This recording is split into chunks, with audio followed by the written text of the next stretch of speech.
So, another video from the Arsa-Prayoga blog, arsa-prayoga.com. A very quote-unquote insignificant change. Bhagavad Gita 2:35.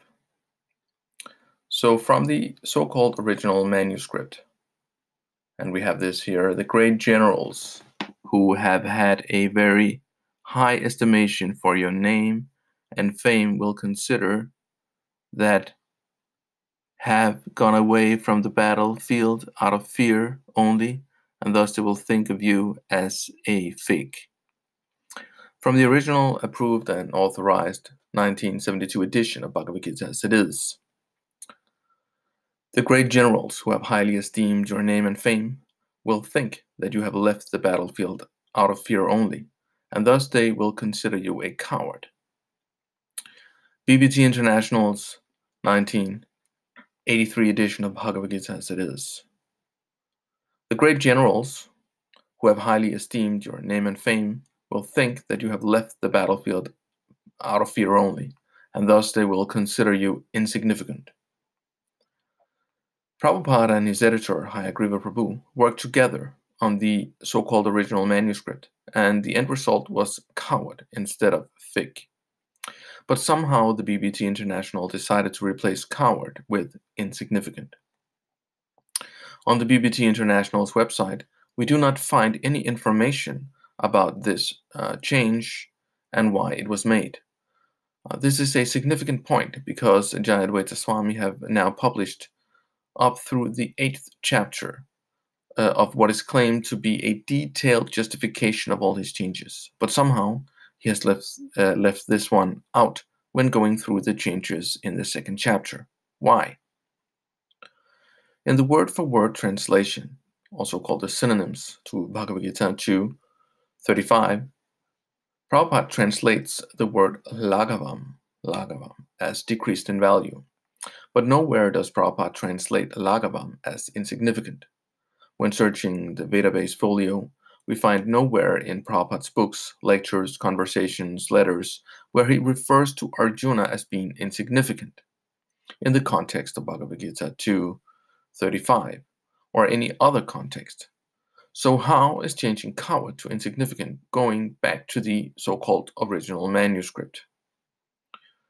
And in which way is it so-called closer to Prabhupada? We also find that nowhere does Prabhupada use the word fig about Arjuna, but we do find plenty of places where he uses the word coward about Arjuna in relation to his decision not to fight.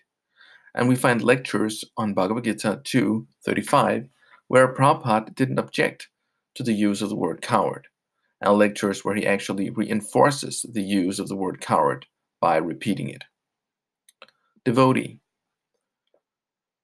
35. The great generals who have highly esteemed your name and fame will think that you have left the battlefield out of fear only, and thus they will consider you a coward. 36. Your enemies will. Prabhupada, a Kshatriya. It is the custom of the Kshatriya that if they are wounded on the backside, he is considered a coward. But if he is wounded on the chest, he is accepted as real Kshatriya. That means he has fought face to face. That is the injunction of military art in Vedic injunction. This particular lecture is from 1968. Prabhupada had at least 3 years to demand coward changed in the 1972 complete edition. He didn't. Prajumna leads chanting, etc. Translation. The great generals who have highly esteemed your name and fame will think that you have left the battlefield out of fear only, and thus they will consider you a coward. Prabhupada. Bhayat ranat uparatam mamshante tam maharataha yesham cha tvam bahu buddha yashasti lagavam. And Prabhupada continues the lecture without objecting to anything. Lecture from 1973. Here are some of the places where Prabhupada uses the word coward about Arjuna. When Arjuna wanted to become a non-violent coward on the battlefield of Kurukshetra, he was severely chastised by Lord Krishna. This is from the Bhagavatam. So on the whole, Arjuna is illusioned. Illusioned in the sense that he is forgetting his duty. He is a Kshatriya. His duty is to fight. Never mind the opposite party. Even he is son, a Kshatriya will not hesitate to kill his son even if he is inimical. Similarly, the son, if the father is inimical, he would not hesitate to kill his father. This is the stringent duty of the Kshatriyas. No consideration. A Kshatriya cannot consider like that.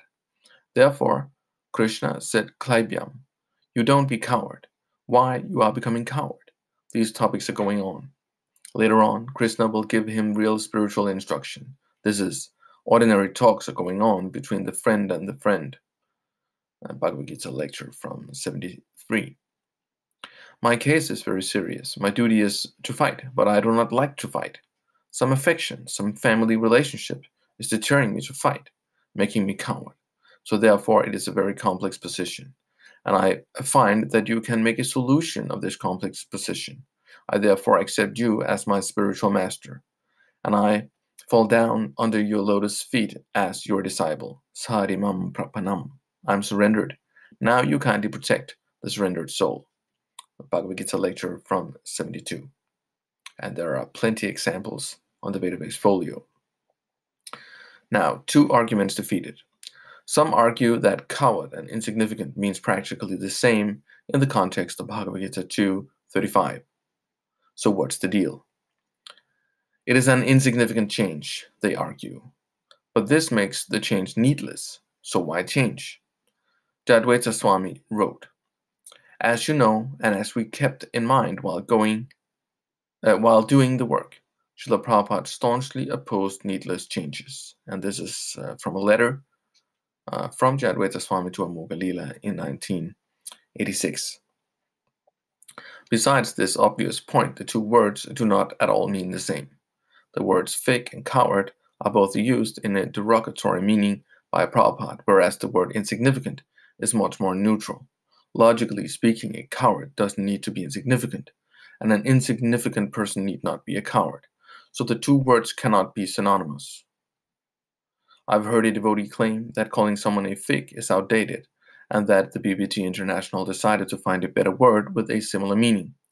This is of course already defeated with the arguments against going back to the so-called original manuscript, and the fact that fig and insignificant are far from synonymous. But additionally, it would mean that the BBT International would have a double standard, since they have kept the sentence. On the other hand, the forces of the Pandavas are limited, being protected by a less experienced general, Bhima, who is like a fig in the presence of Bhishma. So they have not deleted fig in that sentence. And this is from Bhagavad Gita 110 purport. And this is also in the BBT International 1983 edition. So we can consider the following. Is this really an insignificant change? Now you decide for yourself. Hare Krishna. Please subscribe to this channel to get more videos on the unauthorized changes to Srila Prabhupada's books.